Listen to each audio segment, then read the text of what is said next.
I was just going to be right down here. Is that okay?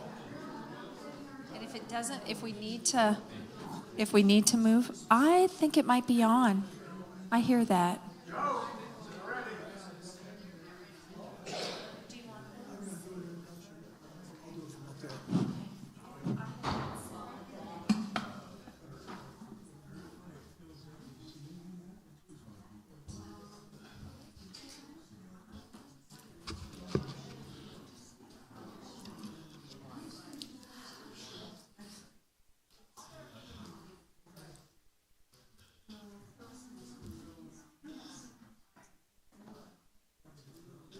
Are we on? We're ready? All right. Well, I want to welcome everybody this evening to First Unitarian Church of Toledo. I'm Joe Moran, a member of First Unitarian Church. And along with Ohioans to Stop Execution, I'm going to use the OTSE for the rest of the evening. We're co-sponsors of this evening's presentation by Professor Lane. We are delighted to host an event in keeping with our church's one of our first principles, or actually our first principle, the inherent worth and dignity of every person. And now for a few housekeeping matters. You'll find restrooms outside the sanctuary on the right-hand side down the hallway. Professor Lane will be speaking about 30 to 45 minutes, followed by a Q&A of about 15 minutes up to about 7:30, at which time there's going to be a reception until 8 p.m. with light refreshments in the hallway, which is just outside the sanctuary. We would have had it in Fellowship Hall, but there is another meeting scheduled there, so we'll have plenty of room in the hallway, and you can also, of course, we can meet here in the sanctuary. There are two ways questions can be raised or entertained, either by having Krista, can you raise your hand? This is our church president.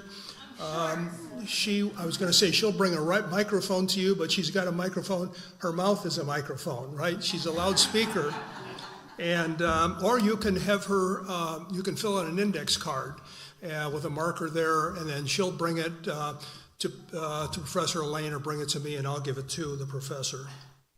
Professor Lane has brought copies of a recent book for sale, for purchase. She'll be happy to sign copies at a table just outside the sanctuary. Strongly encourage you to buy a copy of this and read it. It's an amazing piece of research.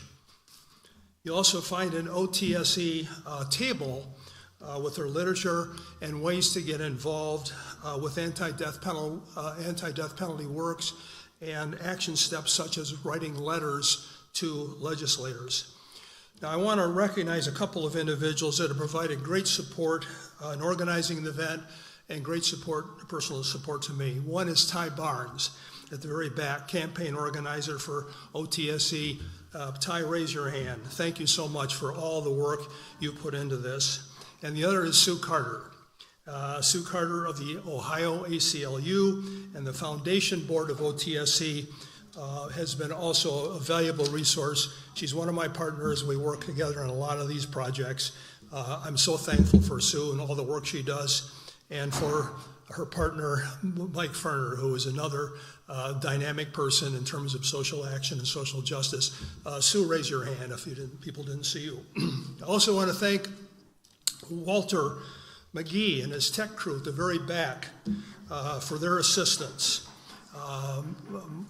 Walter is a remarkable individual, and I'm not sure if he's a native of Richmond, but he certainly spent a lot of time in Richmond along with his wife, Julia. Finally, I'd ask you to please silence any electronic devices you have. Now, I want to introduce our speaker. Karina Barrett Lane is the George E. Allen Chair in Law at the University of Richmond School of Law. She is one of the nation's leading authorities on the death penalty, and specifically lethal injection. Professor Lane graduated summa cum laude from the College of William and Mary and earned her J.D. degree from the University of Virginia, where she served on the managing board of the Virginia Law Review and was elected to the Order of Coif. She clerked on the 10th Circuit Court of Appeals and then served as a state prosecutor in Richmond, Virginia, before joining the Richmond Law faculty in 2001. Professor Lane is also a former Army sergeant, as I am myself, and elected to the member of the American Law Institute and a recipient of the University of Richmond's Distinguished Educator Award. Most importantly, she is a person of deep and abiding faith. She's currently on a book tour for her newly released book, Secrets of the Killing State, Untold Story of Lethal Injection, and is here to talk to us about the book and the faith story behind it. So now please give a warm Toledo welcome to Professor Karina Lane.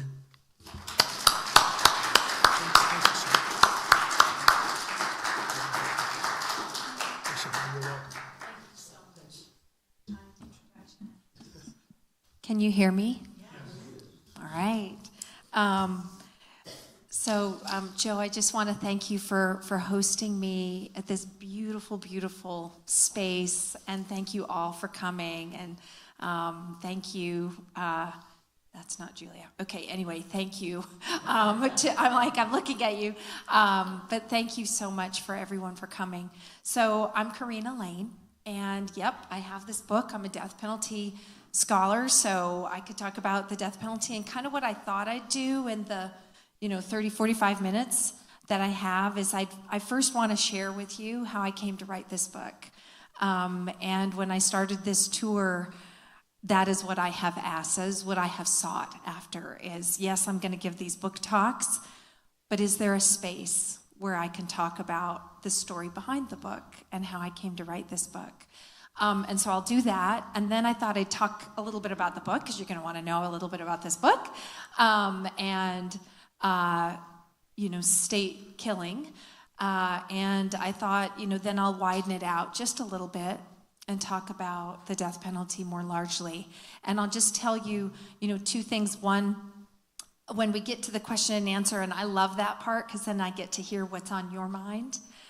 So you can ask about, the book, about my faith journey. You can ask about anything about the death penalty.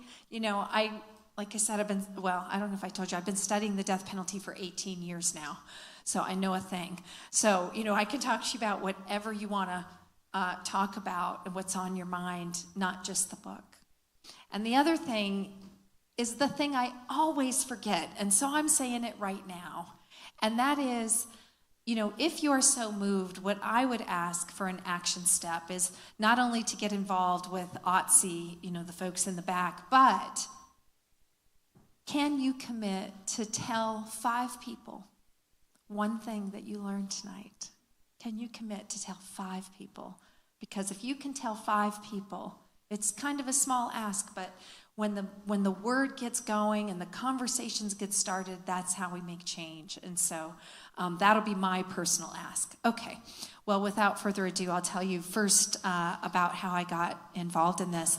So I am a death penalty researcher. That's just what I do. And so we have, I'm a law professor, so, we have questions and we research them and then we write about them. That's part of my job. And I love it. I chose it. So, I've been doing that. And this project started with a research question, so it started in not an unusual way. My question, and I also come from a very humanist perspective that loves life, so forgive the clinical nature of it. But my question was, why are states so terrible at lethal injection? Why am I seeing 3-hour-long executions, 2-hour-long executions, and people waking up on the gurney and trying to get off the gurney in the middle of their execution, and autopsies with 16 and 18 puncture wounds? It's so that, there's the death penalty, and then there's this separate issue that had not been researched. And I just was like, I don't understand this, because we put people under anesthesia every day and do really, really painful things. We know how to put down our beloved pets. We know how physician-assisted suicide works. So, it was that sort of question that got me started. And so I was researching it, and about a year in, it became clear to me that this is a book. And I will tell you, I did not want to write a book.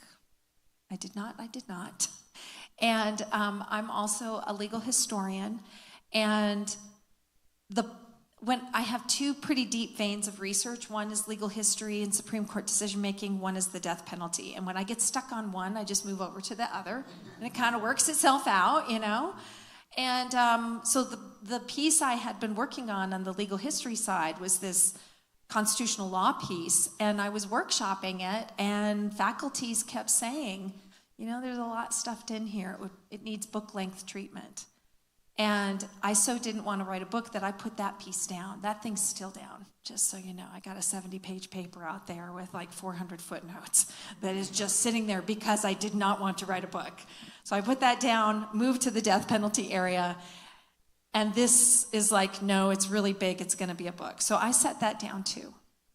And that was in December of 2017. In this book project, 7 years. 7 years of deep research into lethal injection, researching and writing and getting past secrecy and all of the things. But so in my story behind this book, there's really 3 parts, and I'll try to move through them fairly quickly so we can leave time for other things. But there was a call to write, and a call to wait, and a call to go. And this book tour, I'm on a book tour. This book tour is walking out the call to go. That's what this is. And if you want to know what would make a random law professor take a professional leave and drive around the country with her sister and talking to anybody that she can about the death penalty, only a clear call for the Lord would make me do something so completely outside my comfort zone. And now, without further ado, I'm actually going to tell you, we're at the end of this tour. This tour is actually 32 cities in 87 days. So this is as of Lexington, Kentucky. There's like 2 stops between that and now, but we've driven over 10,500 miles across 18 states, in 27 cities, 39 events, and over 1,250 attendees. So it's been a whole thing. So it's been a thing. But this is the thing that I love the most, actually, is being able to talk in a setting like this and to talk to you about what's so personal about this particular project. So back to my story. A call to write, a call to wait, a call to go. So January 2018, I went to this conference. I'd put the project down. I'd been working on it in all 2017. I put it down when it insists upon being a book. And January 2018, I went to a conference that I never go to. It's the first week of January, which is a terrible time for a conference, I think. Everyone's tired from the holidays. The semester's about to begin. I don't know what these people are thinking. But anyway, I've been to that thing, I think, 3 or 4 times in 24 years. So I never go. But this time, January 2018, it was in San Diego in January on the law school's dime. So I was like, I think I will go to that, actually. I do want to go. So I go to this conference, and the way law professors relate to each other, it's like, hi, how are you? What are you working on? What are you working on? What are you working on? What are you working on? Everywhere I went, what are you working on? And I felt very, very insecure because I had spent 18 months on the legal history piece with nothing to show for it, and then a year on the death penalty, on the lethal injection piece with nothing. So it had been about 3 years before I had published anything. And my world is publish or perish. My world is what have you done lately? So I understood. It wasn't just that I felt insecure and that I felt like a loser. I understood, that actually I was not where I needed to be. So this was very, very stressful. And I went to this one lunch, it was particularly stressful, and I skipped the 1 o'clock session, whatever it was, and I went up to my hotel room and got on my knees and prayed. And I'll just tell you, I call myself a free-range chicken Christian, which I don't know if that's like, I think it's very compatible with you, with where we are. But anyway, so I get on my knees and I just said, Lord, you know I don't want to write a book. And you know I don't want to write a book on lethal injection. And here's all the ways that this would be bad for me. But, you know, I was like, if I thought this was from you, if I thought this is what you were calling me to do, none of that would matter. And I just remember being like, but if this is from you, then speak clearly, because otherwise I'm not inclined to do this. And I'm kneeling against the bed at the hotel room, and it was thoughtless. I don't even know why I did it, but I just reached over to see if there was a Gideon's Bible there, and there was. And I just flipped it open. And I have some pictures, and so maybe we can get the first picture. There we go. And I'm going to read it to you because even on a bigger screen. But this is the top left. Like, I wasn't even scrolling down. This is the top page where my eyes went. It's Psalm 45. My heart is overflowing with a good theme. I recite my composition concerning the king. My tongue is the pen of a ready writer. And I said, well, shit. I guess I'm going to write a book on lethal injection. And so that is the call to write. And so the call to write came in January 2018. And I wrote through cancer in 2019. I wrote through COVID in 2020. And it was a thing. And January 2022, I've got a draft of this book. So 5 years, right? I've got a draft. And I didn't set out to write a book. So we're talking a little bit, I didn't know what kind of book I was writing. And I had been workshopping little chapters here and there to faculties over the years. And people would always ask me, well, who's your audience? Who is this for? And I would always say, well, I'm just trying to finish it. And, I'm just trying to get it on paper. But inside, always, I thought, I don't know, this is the Lord's book. Like, I don't know what's going to happen with this particular project. We'll just see. So January comes, and through this process, it'll be the second thing I tell you about, but I found about all these things.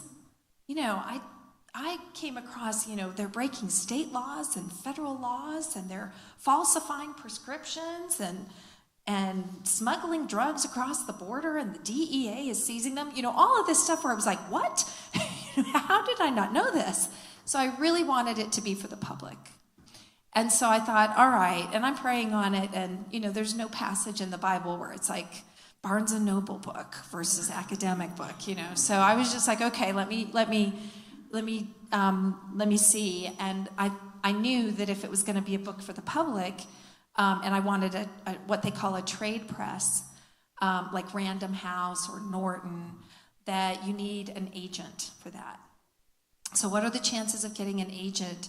If you Google it, and I'm sure Dr. Google's always right, but it's 1 in 6,000. Really, really hard to get an agent. So I thought, all right, if I get an agent, I'm going to go this direction. If not, I'll go this other direction. And I got an agent right away. And she was a really good agent. She had represented Maria Shriver and Mary Tyler Moore and Jodi Picoult. Like, she's an actual agent. And I'm thinking, wow, here we go. This is great. No. She could not give this book away.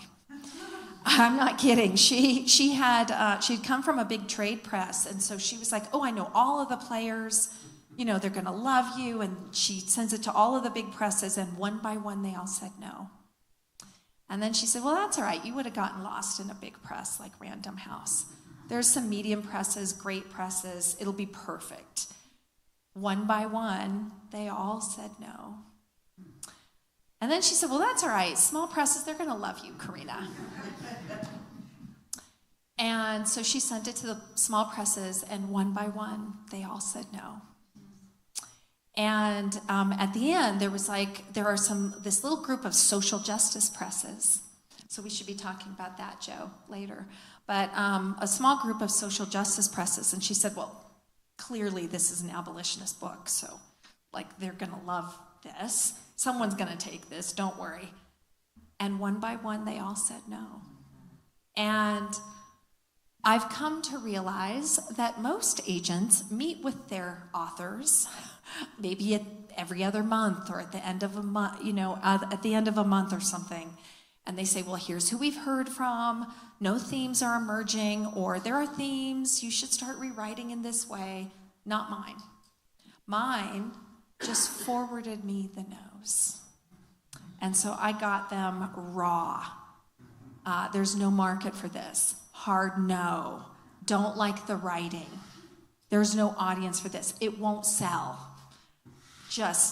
And so I came into January 2022 with this draft, an entire year of just no's. All no's. No, no, no. And on December 7th, which I'm not quite ready for that slide, but it's coming. On December 7th, there were two small social justice presses left. And my agent said, one of these is going to take this. I have a really good feeling about it. And she said, you're 2 weeks in. The no's come pretty fast. It takes longer. It takes about 2 weeks. We're going to hear from them. She's like, I know. I feel great about this. On December 7th, 2022, after that full year, within an hour and a half, they both said no. And her last email to me was, I'm so sorry, Karina, there's nothing more I can do. So I was actually supposed to go have, it was a mentoring meeting at a certain off-site beverage establishment with another law professor. And so I texted her and said, I'm ready for this. And she wrote me back and said, I got the date wrong. I'm at my daughter's school. We'll have to reschedule. I was like, oh, no problem. Easy peasy. And I packed up my stuff and I went home and cried, of course, and got back on my knees. And in this tearful mess, I'm saying, Lord, I don't understand. It's been 5 years. Did I not do it well enough? What was this even about? Was this about obedience to you? Was this about drawing me closer to you, which it had? I don't understand. And I had gotten confirmations over the years. I knew I was doing what I was supposed to be doing. And so I did not understand how they could all say no. And, so I'm talking to the Lord about this and just crying. And then I was like, I don't understand this, but I need to know you're there. I need to know you're still here. I need to hear from you right now. And I flipped open my Bible, and now I'm ready for that second slide, if you don't mind. There we go. This Bible opens up to, I might say it wrong, to the book of Habakkuk. I tell you, I said a swear word. I was like, what the is Habakkuk? And it did rhyme. But this is the top left. Again, I'm not going down. This is what I read, and I'm going to read it to you. And the Lord answered me and said, write the vision and make it plain upon tables that he may run that read it. For the vision is yet for an appointed time, but at the end it shall speak and not lie. Though it tarry, wait for it, because it will surely come. It will not tarry. And Joe, I know you know those words because I can kind of hear you saying them by heart. But anyway, so I cried again, this time at the Lord's faithfulness. And I had been driving home and thinking, okay, calm down, all is not lost. You could do an academic press. You just have to write it all again, and you have to make it more sophisticated and more theoretical and use bigger words. But that's not what Habakkuk told me to do. Habakkuk said, make it plain. And so it was very clear to me as I was reading it, it's like, yeah, I know all the trade presses said no. I want you to double down on the trade press, make it even more trade pressy. So I was like, okay. So that was December 7th. 2 weeks later, it was December 20th. I'm ready for that one. I'm up in my bedroom. My husband's away skiing. And I'll just, pass it, wave at this one briefly. But I'm up in my bedroom. My husband's gone. I usually do my morning readings in my home office, but he was gone, and my bed was really warm. And we have a hardwood floor, and I just didn't want to get up, that's all. And I was like, well, it's just me and the dog. I've got this old Army Bible that's way down, and I reached down, and it did have a little dust on it, so I was like, sorry, Lord.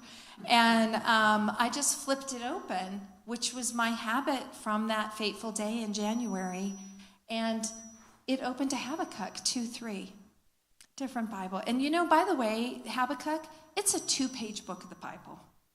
It's 2 pages. And in all those 5 years of opening the Bible, not ever did it turn to Habakkuk. Now 2 Bibles have. And then finally, I was in my office, and I have what I call my work Bible. And, before I write on the death penalty, I do a little reading. And it's really just more like just mercy on everyone, on all the people, from the guards to the chaplains to the families to the person to the victims, all of it, and also protect my heart. So I always do a reading.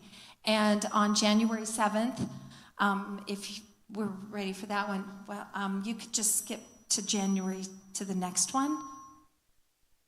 Yep. Well, okay. Yep, that's Habakkuk. Could you skip to the next slide, Walter? Or not? Well, wow.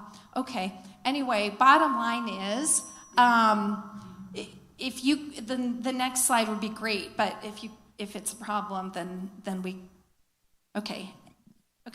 Anyway, I open up my work Bible, and it opens to Habakkuk 2:3. So the only 3 Bibles that I have in my entire world, within 1 month, open to this 2-page book of the Bible. And in the meantime, my professional world was falling apart. In the sense, I had tenure, so that's fine.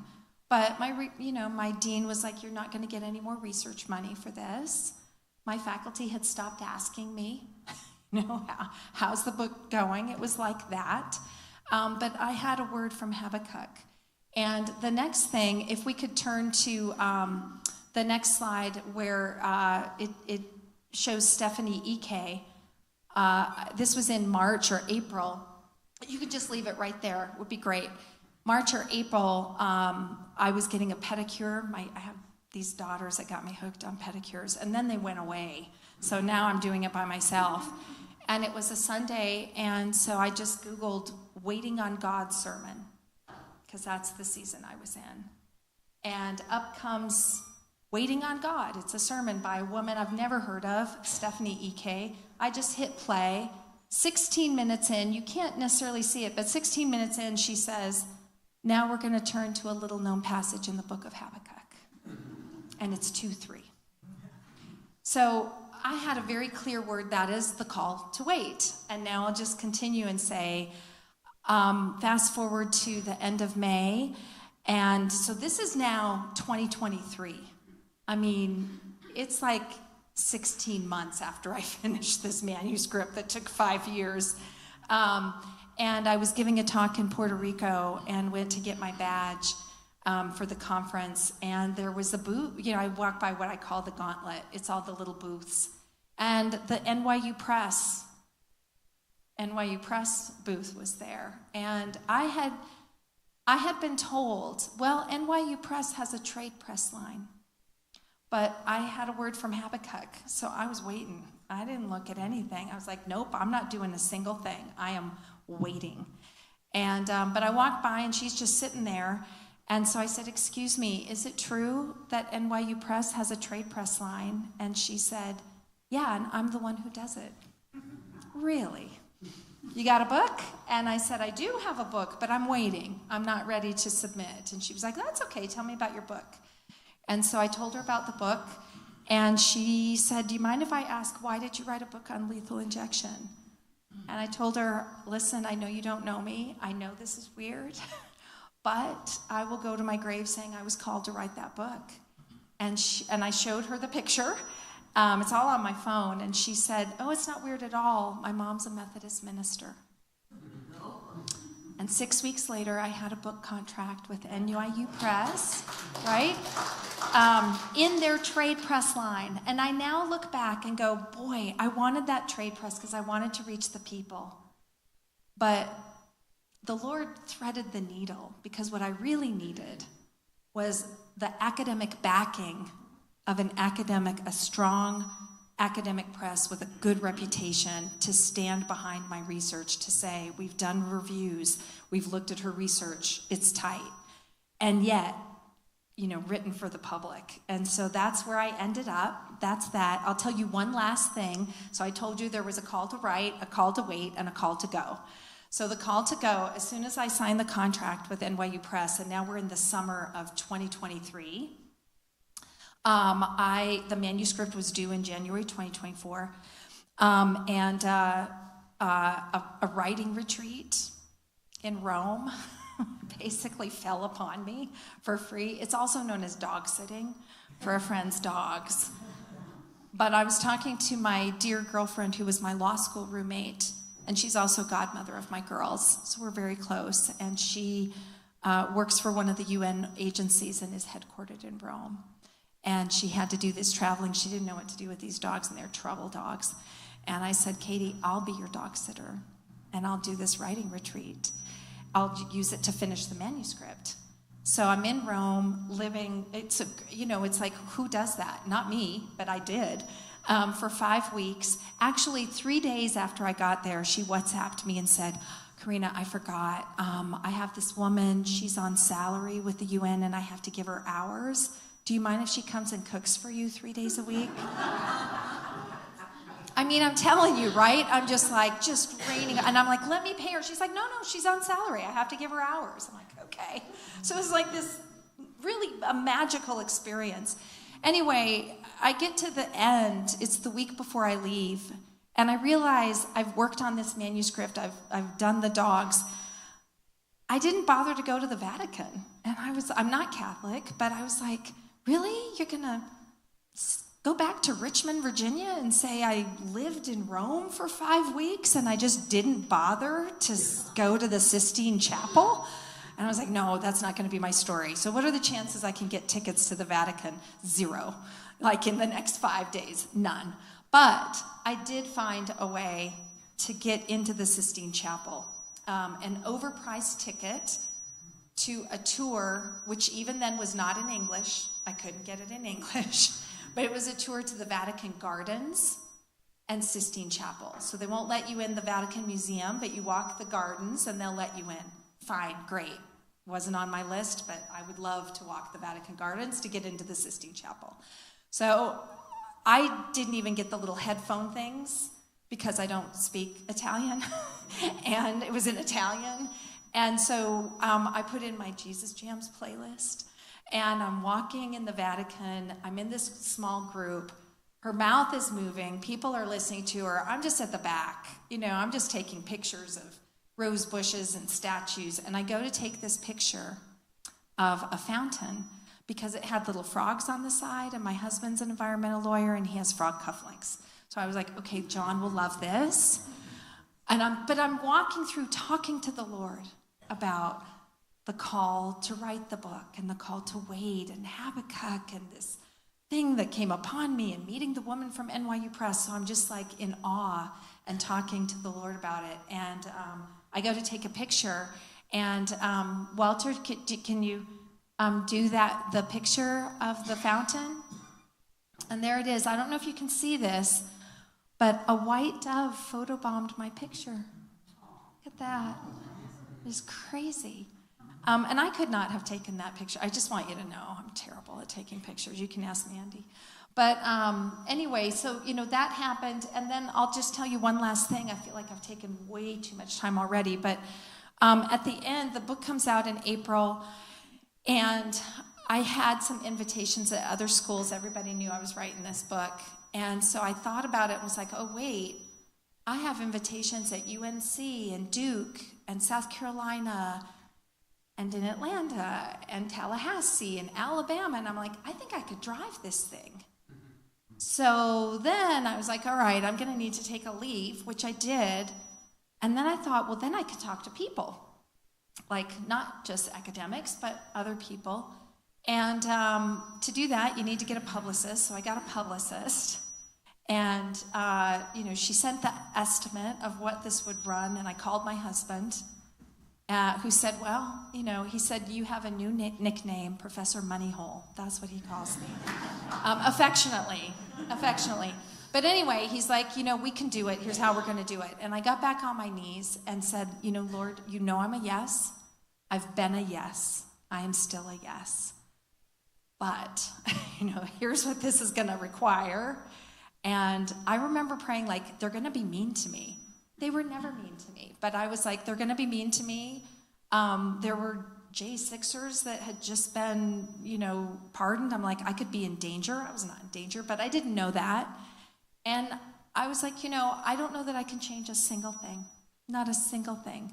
So I'm like, Lord, you know how to speak clearly to me. If this is what you're calling me to, then speak clearly and I will go. This is the last picture. If you could show the last picture, that'd be great. Thanks, Walter. And I'm just going to look at it down here. It's a verse. It opened to, oh, look at that. You're so good. It opens to Ezekiel chapter 2, and I'll read it to you. It said, and he said to me, Son of man, stand upon my feet. I'll speak to thee. The Spirit entered unto me. And then I'm going to go down to verse 4.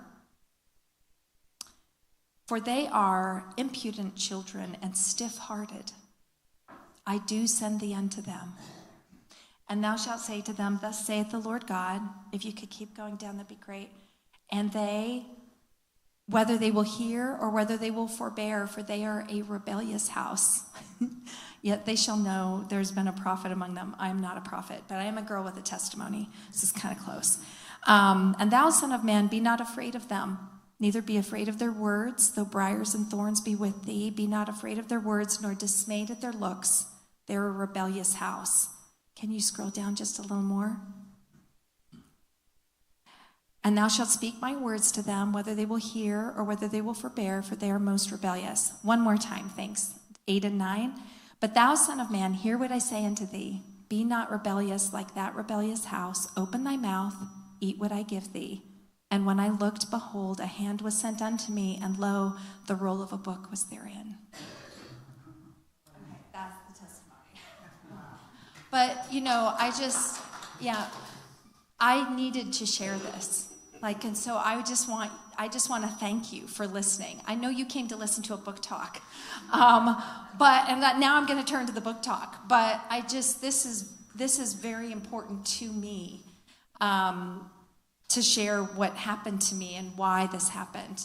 So I'm going to just pause there and then move into the book a little bit. So this book is not a book where I make an argument and try to convince you I'm right. This is a book where I relentlessly document what the states are doing in our name. That's it. And, I tried to do the most comprehensive without scaring people away. So it's all stories. And some are more disturbing than others, but it's all storytelling. This is what happened here. This is what happened here. And whether it is, I start by saying, how did we get here? How did we get lethal injection? I was like, surely there's some kind of science behind lethal injection. It's not like somebody just made it up off the top of their heads. Alas, someone made it up off the top of their head. And so this was Oklahoma in 1977. And some of you may know the Supreme Court struck down the death penalty in 1972 as it was then administered, and then brought it back in 76. And by 1977, we've got this brand new death penalty, and the country had not seen an execution in 10 years. The last execution was 1967. And so legislators were very, very worried about whether the American public would have the sort of stomach to see the abject state violence and brutality. All we had at the time was the electric chair and the gas chamber. And those are gruesome, brutal deaths. Those are terrible. In fact, the electric chair is the only execution method, bit of trivia, that 2 state courts have themselves said this violates the state constitution, protection against cruel and unusual punishments. And those courts this was the Supreme Courts of Nebraska and Georgia. I know, right? I'm like, well, if Georgia is like, no, this is really bad, it's bad. So, that's what they had. And what most people don't know is that a federal court at the time had recognized a First Amendment right to televise executions. Now, it wouldn't last, but nobody could have known that. And so one of the things that I also do is quote legislators who are saying, well, we can't have an electrocution in someone's living room. That's not going to go. So in Oklahoma, they turned to the state medical examiner, the coroner, and he described himself as an expert in dead bodies, but not in how to get them that way. And he made up the protocol, and I went and found an interview, asking him, how did you come up with this 3-drug protocol? And he said, I didn't do any research. I just thought about what might be useful. You wanted 2 drugs, so if one didn't kill him, the other would. And the interviewer said, well, why did you add a 3rd drug? And he said, why not? I didn't do any research. Why does it matter why I chose it? So that's how we got the 3-drug protocol.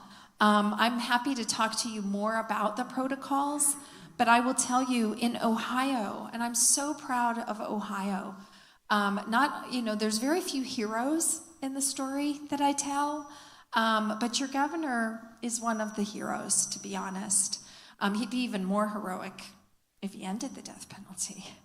But there was litigation over Ohio's protocol, and it's some of the best litigation in the country.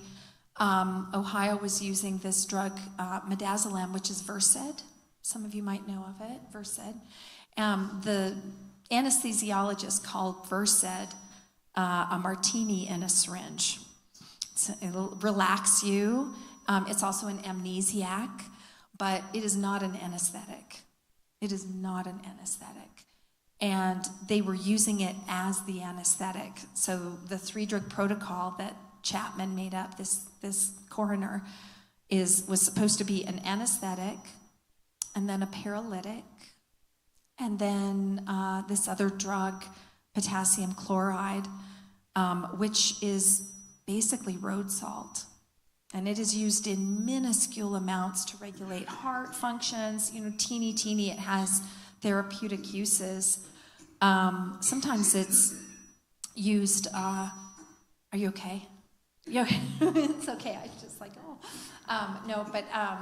it has therapeutic uses, and sometimes will be used in processed food, but they're injecting these massive doses of potassium chloride into the veins, and that chemically burns the veins and then induces a cardiac arrest. So that's the 3rd drug. The 2nd drug is this paralytic, and I'm going to tell you about that. The 2nd drug is a pancuronium bromide, is what it's called. It's a paralytic, and it's not just a paralytic, it's a muscle relaxant. So it relaxes the muscles in the face, and then it freezes them that way. So you're going to get this, nice drifting off to sleep look, regardless of what is actually happening. And what we know now, because we have autopsies, is that the prisoners are dying from something called acute pulmonary edema. Perhaps you've heard of it. Pulmonary edema, as I've come to learn, is not incredibly rare, but it is fluid seeping into the lungs. That's pulmonary edema. Acute pulmonary edema, also known as flash pulmonary edema, is when the fluid seeps into the lungs in seconds and minutes rather than days or weeks or months. And so what's happening is they are, injecting the drugs, and the pH is different. So the body's pH, I'll just tell you a little. I promise you don't have to know science, but the body's pH is between a 7.35 and a 7.45, naturally.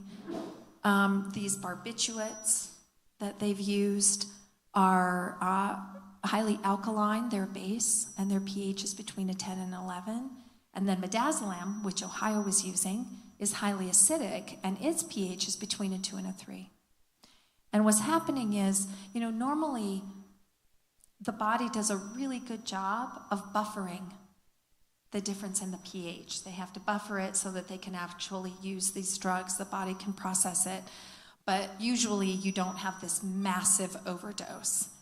And so as the body is trying to buffer it, even quickly through circulation, when you inject these drugs into the veins, it goes first to the heart and then to the lungs. It's the next place it goes. And so the body's working to buffer, but in the meantime, those drugs have already reached the lungs, and the difference in the pH chemically burns the little capillaries in the lungs and makes them leaky. And the lungs take on fluid, and you have acute pulmonary edema. So there was a court here, extensive litigation here, and a court wrote an opinion over 100 pages long and said, the medical expert said, yeah, you're drowning inside. And he said, so we're waterboarding people to death? And they said, yes, you are. So, the other thing I'll just tell you about the paralytic is it not only gives you this look, but it works from the outside in. And so the last thing that it paralyzes is the muscles in the body's core, which is the diaphragm, which pushes air into the lungs. So we also see in these autopsies distended veins because the people inside are like, trying to gasp for breath as the diaphragm is slowly becoming paralyzed. So I'm sorry, but these are terrible, terrible deaths. And it's happening under a paralytic that makes it look like something else. And so I wanted to share that. But, I talk about that. I talk about who's doing these executions. Before I told you all the bad stuff that I just told you, is there anyone in here that thought it was a doctor doing it? Did anyone think it was a doctor? I thought it was a doctor. I thought it was. It's not a doctor. No, the people actually pushing the syringes are non-medical prison guards. It's the prison guards. And they're doing it from another room. So there's like a little hole. They call it an antechamber. There's the execution chamber, and there's this little room next to it. And somebody just basically took a circular saw and put a hole in the middle. And they're in the next room and pushing the drugs through 7 feet of tubing, of medical tubing. And if you ask them, well, how do you know how fast to push the syringes?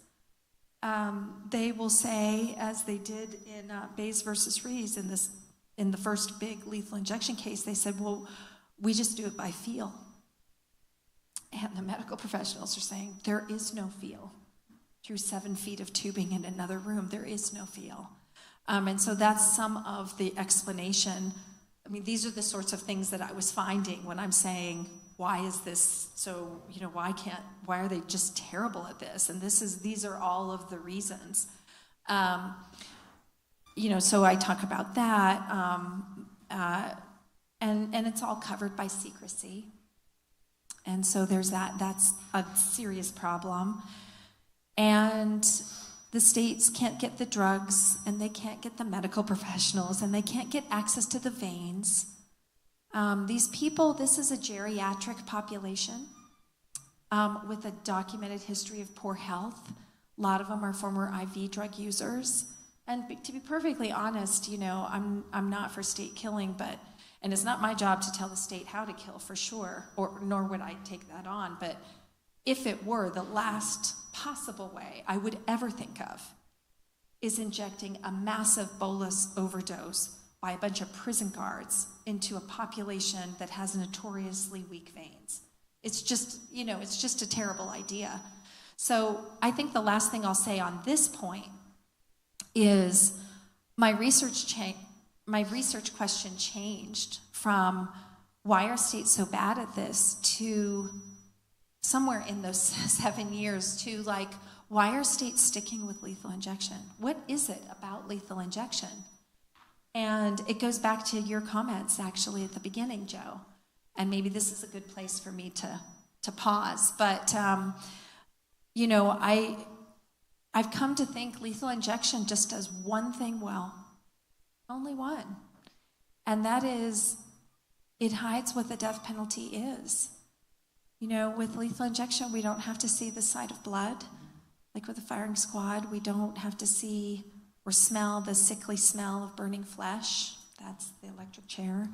We don't have to see people gasping and retching and convulsing. That's the gas chamber and the gas mask that some states are now using. We get to tell ourselves that these people are just falling into forever sleep. And I think that has made it easier to not think about what the death penalty actually is, to think about what state killing means. It's not just an idea. It's, state violence on steroids, right? And so this hides state violence. That's what's special about lethal injection, is that it hides state violence. Out of sight, out of mind. So my goal is to try to change that. And I do want to say this project also, and then I'll stop, I promise. But this project also gave me a front row seat as to who these people are at the end. Who is it that we're actually killing when we have the death penalty? And, I think there's a tendency to freeze these people in a single moment in time, right? You're the person who did X, and they always will be. But what I found time and time and time again is that person we're killing, that's actually not the same person who committed this crime. And so I see so many times the lawyers are so good, and there'll be an execution and they'll say, so I quote a couple of them, but they'll say, I'm thinking of Dustin Honkin. It was terrible murders, terrible. This is a Trump execution from 2020. And the lawyer said, there was no need to kill this man in haste or at all. In any event, they failed. They failed. The Dustin Honkin that they wanted to kill, he was long gone. That man wasn't there anymore. The man they killed actually had joined the Catholic ministries and was serving others every single day. And that's the sort of thing that I have seen time and time and time again. And I'll leave with one last little story. This was this summer, so it's not in the book, but Alabama executed this man. He had been on death row for like 27 years. And at some point, he had found his own faith, and he started the Church of Death Row for death row. And I think it was a Unitarian, that's what I think. But, when the state executed him, when they killed him, the prison chaplain came out and said, scarcely have I experienced such holiness in my life as that man. And he said, that guy you just killed? He was bringing people to faith that we couldn't touch him. He was able to do what we couldn't do. Only someone who, could say, I know the depths of despair. I know the depths of self-hatred. And let me tell you about this God that I know that loves you anyway. And I had listened recently to a podcast, and they were saying, you can't out-sin the grace. You can't out-sin it, right? Like even you, the capital murderer. And so that's what I'm seeing. And it's, whether it is inside or outside faith, I did this podcast with a Jewish rabbi, and he was quoting rabbinical text and saying, and then translating it for me. And he said, "Let no man stand between another man and his redemption." Right? And that's the death penalty. It really is. All right. Thank you. I'll stop. Thank you, Karina. Thank you for your amazing research and for your passion for this subject. We want to open up the questions for at least 15 minutes. I know that I've got some questions, but we have cards here that if you'd like to fill them out, or if you want to rise. And I'm not sure if you've got a microphone. I have a microphone. That's okay. She's got a microphone there. So you can either, she will come to you, Krista will, or she'll hand a card to you if you want to bring it forward. Mike? Yes. Just hold it and you can speak right into that. Mike. My question is, when you were a prosecutor, did you have any capital cases you had to deal with? No, I didn't, and I'm so thankful that I did not. I had 2 murder cases. I was just a prosecutor for 3.5 years, and they called me the token liberal of the office to my face. But I had 2 murder cases, and they were sad, pathetic, case. I mean, they all are, but I didn't have anything close to a capital case, and I'm really, really glad that I didn't. My specialty was child sexual assaults. So, I spent a lot of time and really understand the depth. And I have something to say about the death penalty for victims if you want to hear that. But, I can tell you, I remember the first time, I didn't really think about the death penalty. I didn't have any of those cases. Just wasn't something that I really thought about. And, but when I was interviewed, I was asked, could you ask for death in a case? And I was like, oh yeah, inappropriate case, I could. And then I just, I'm telling you, by the grace of God, I didn't have that. But I can remember being a young researcher, a young professor, and I remember the moment where I was like, wait, what? I came across this case. This was the Birding case in Texas, where the lawyer fell asleep during a capital trial, during the trial. And the lawyer did not say, I wasn't asleep, I was looking down, or my eyes were closed, but I was strategizing. The lawyer said, yes, I fell asleep, but it wasn't during an important part. And that's what I said. I was like, what? In a capital case, it's all an important part. And what the trial court said, I still have my students read this particular opinion. The trial court had a line where it said, the Constitution says you're entitled to an attorney. It doesn't say he has to be awake.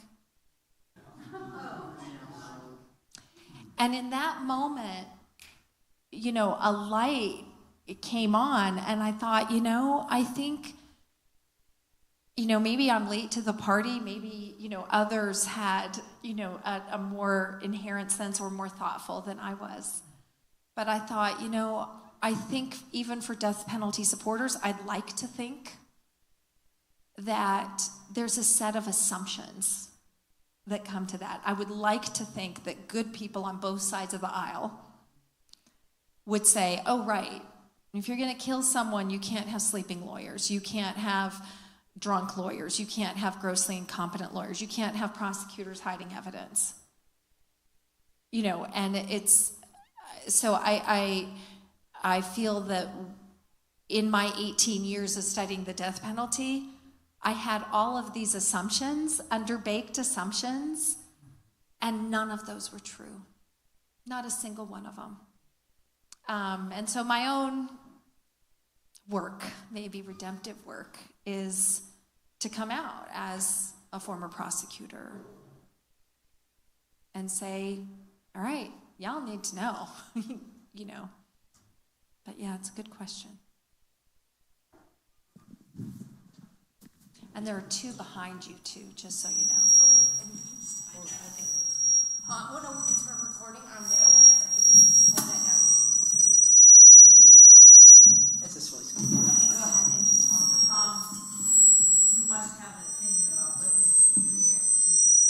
Oh, yes, I do. Yeah, thank you for giving me an opportunity to talk about it.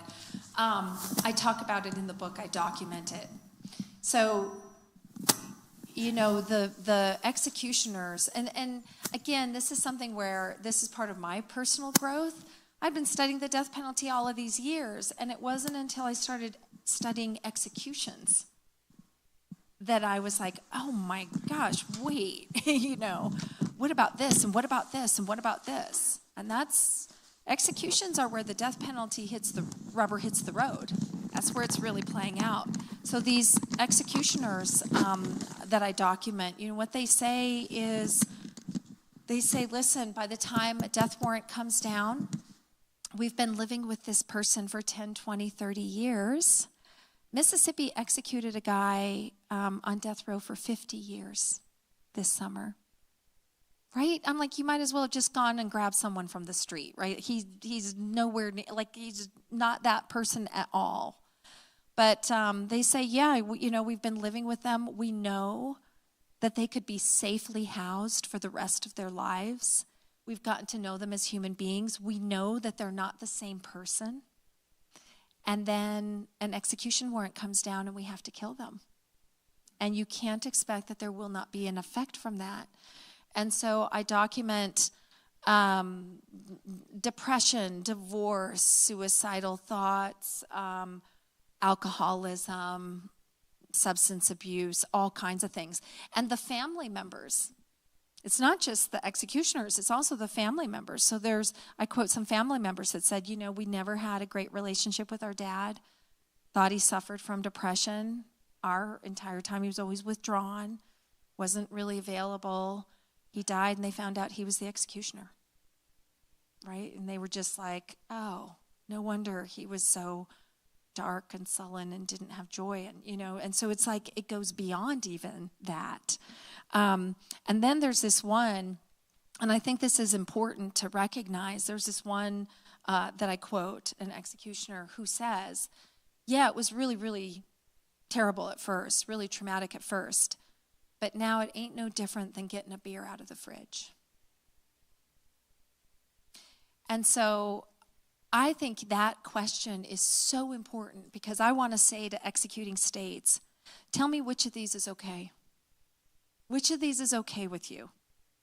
Right? This is your choice. You either have the people who are destroying themselves, getting destroyed because they're killing for a job, and they're killing this person.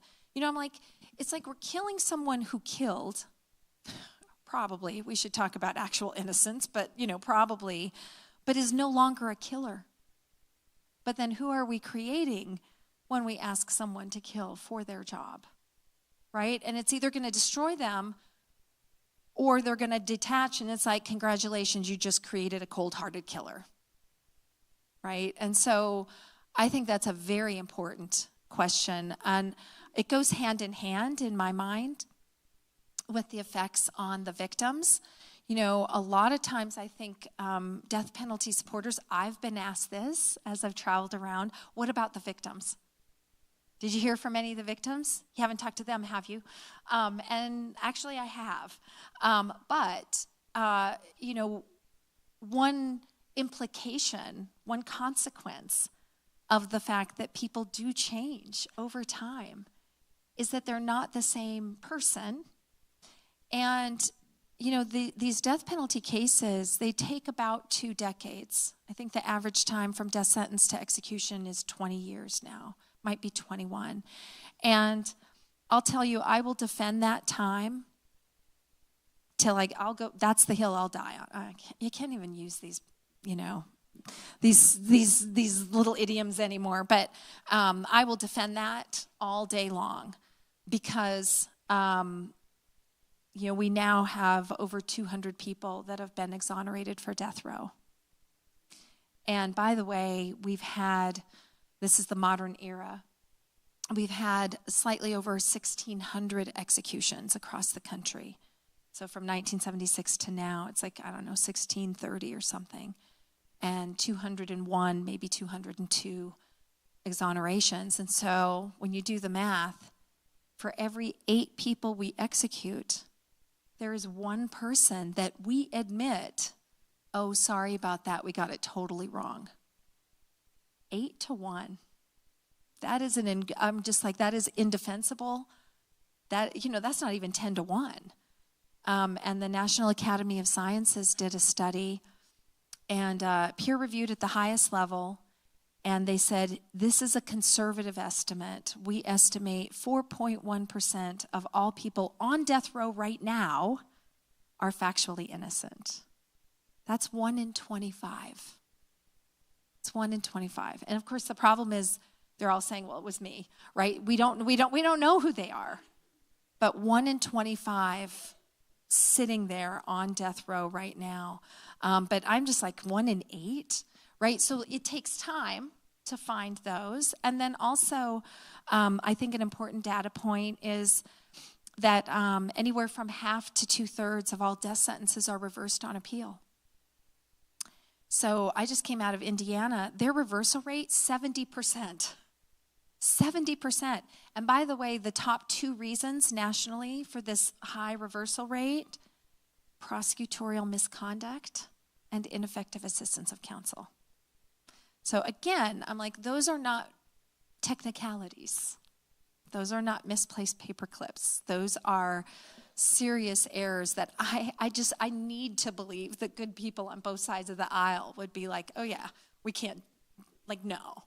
And so those take time. So it's gonna take time. It's gonna. Justice Brennan said Breyer said in an opinion from years ago, he said, you can have a fair death penalty.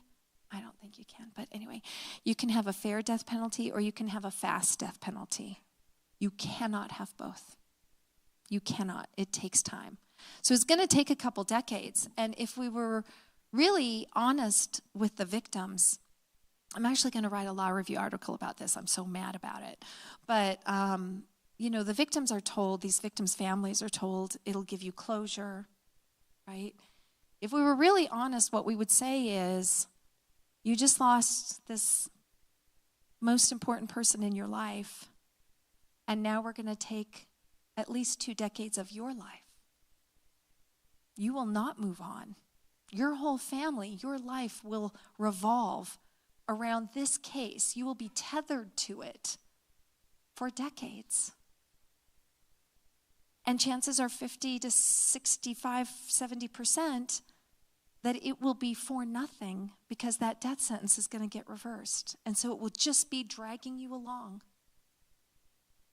And then we would tell them, if we were being honest, then you should know that if you should be one of the small percentage of people that actually sees an execution, there's a really good chance that after all that time, the executioners are going to feel sorry for them. They get wheeled in wheelchairs. They get propped up on medical pillows because they're on oxygen and they don't want them to suffocate while they're killing them. It's really pathetic and debasing, or they've been redeemed, they've started a prison ministry, and either way, imagine being that victim and everyone's feeling sorry for this and you've been waiting for a couple decades. So I just think the death penalty is really bad for victims, and that is a narrative that needs to be out there too. Yes, ma'am. Yeah, sure. Yeah.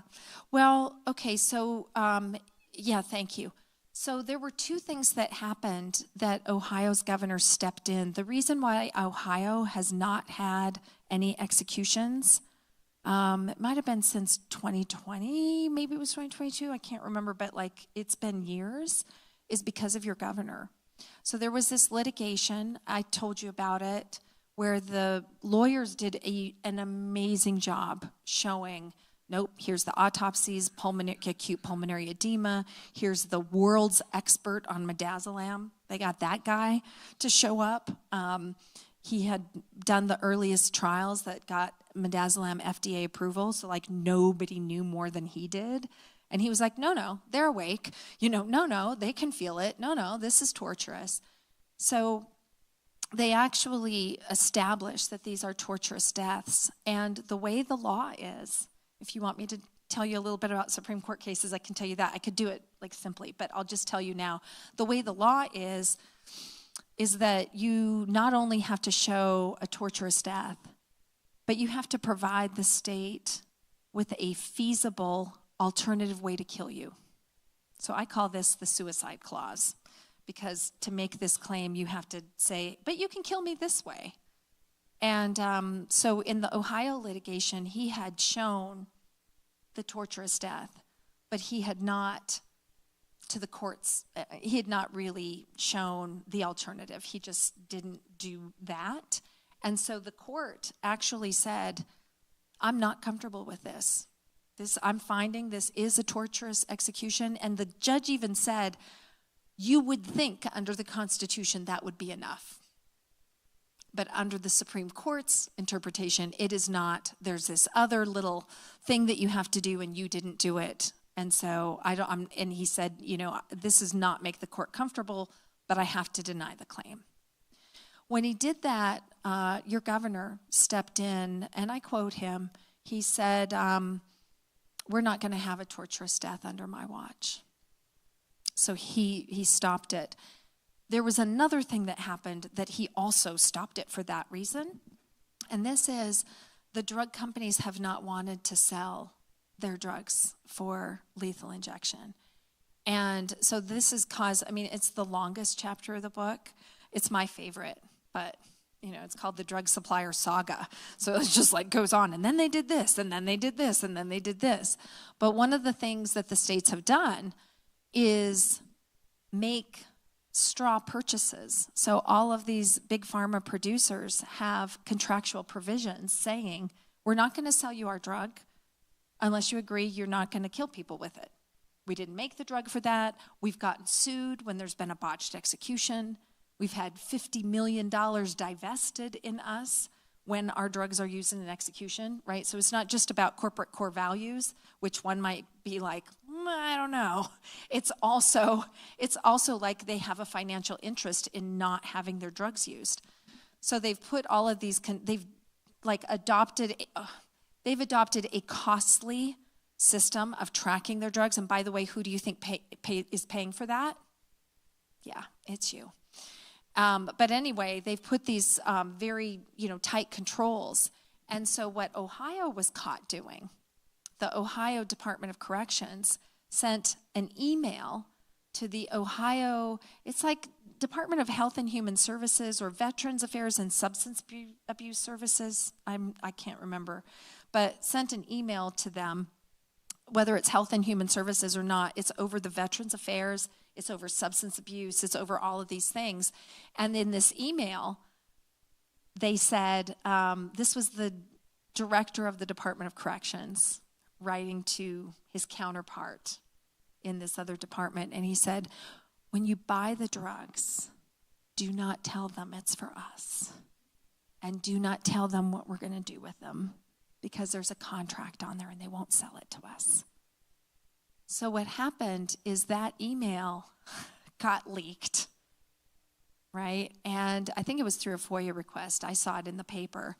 And the drug company, the big pharma company, said, if I can't trust you to honor the contract, which is the conditions upon which I'm selling to you, I'm not going to sell to the Department of Health and Human Services or whatever it is.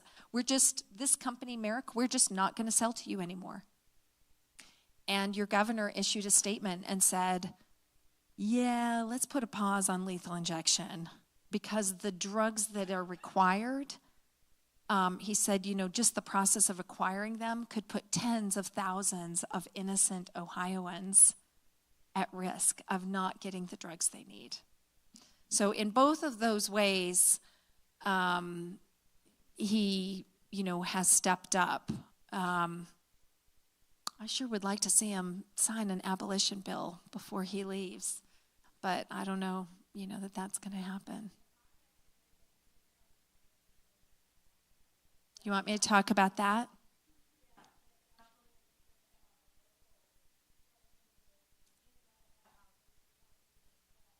Okay.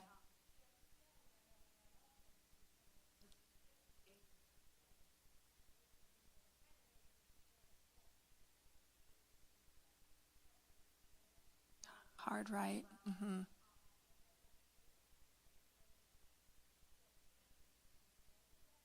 I don't know. Okay.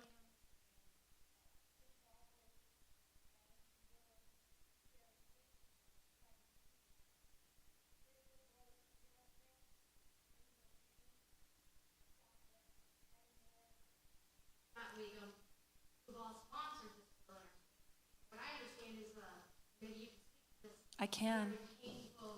Oh.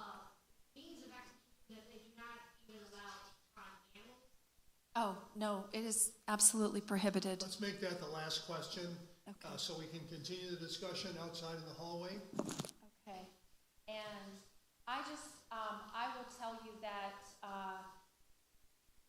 this book I was in the editing process. It was about to go to press. And Alabama set its execution for the very first nitrogen gas. And I turned to NYU Press and said, stop the press. Give me another week, because I want to work in what's about to happen into this book. And so I actually talk about it in 2 different places. And one of them, I'm gonna read it to you. The nitrogen gas is absolutely just terrible, terrible, terrible. The people who sponsored it, and I'll tell you, it was once again Oklahoma who first adopted it. Oklahoma adopted nitrogen gas based on a 14-page, double-spaced report, unpublished, by 3 liberal arts professors with no medical training whatsoever. And they were asked, did you get consulted? And they said, well, we tried. No doctors wanted to help us. We're like history is repeating itself. And, but I'm going to tell you, this is what, can I be graphic? Like, is it going to be okay? Are you guys going to be okay? Okay. So the sponsor of this first bill, which once again, all the other states have just copied it, the sponsor said it's, quote, fast and painless, quote, you just sit there and a few minutes later, you're dead. It's foolproof, he told the press. And by the way, the people who wrote these 3 liberal arts professors who wrote the report, one of the authors said, quote, like, how much time did you put into this? You know, she said, quote, we probably talked about it for 3 hours. We did the best we could. The paper is so poorly written and sloppy and filled with typos that it actually spelled one of the authors' names wrong on the front.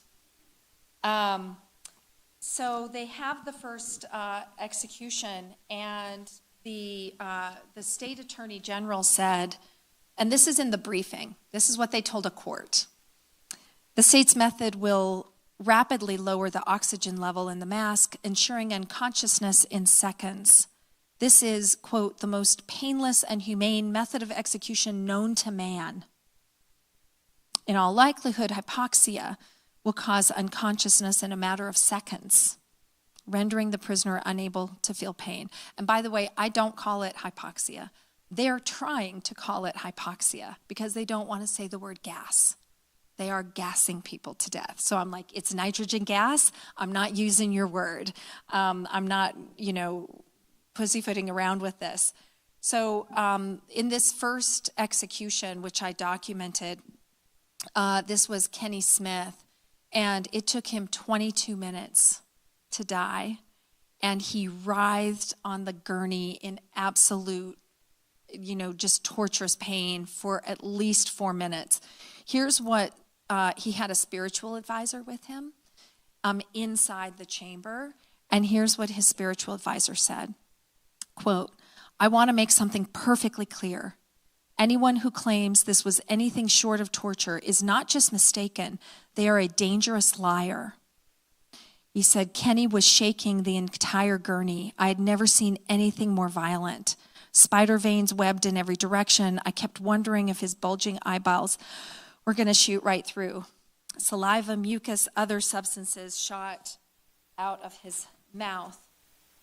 I could see the horror in his eyes. In fact, I'll never forget it. Afterwards, Alabama spokesman came out and called it textbook and said, quote, "Our proven method offers a blueprint for other states. Alabama has done it, now so can you." And the last point I'll make on this is the victim's son was there. He was a witness. And he came out after, again, I don't know any of these people, I just know, I research what's in the media. He came out afterwards and said, with what I saw, I don't ever want to see anything like that ever again. And it's just, even if you want the person to die, watching someone being tortured to death is a grotesque experience. And he said that he left and went back to his hotel, and that when he got to the hotel room, or hotel, the press report was, they were doing, the spokesman was speaking. So he said, I just waited in the lobby and watched. And he said to the media, only half of what they said was true. I wasn't expecting that. And I'm like, that's the nub of the point, right? Like, we don't expect that. I think the average American thinks, they're not going to lie about this. This is the state at its most powerful moment, right? There's no more powerful moment than the state killing you. And so, it's a terrible, terrible method. But I don't really think there's a good way to kill someone. And I don't think the state is exempt from that rule. So maybe that's a good place to end.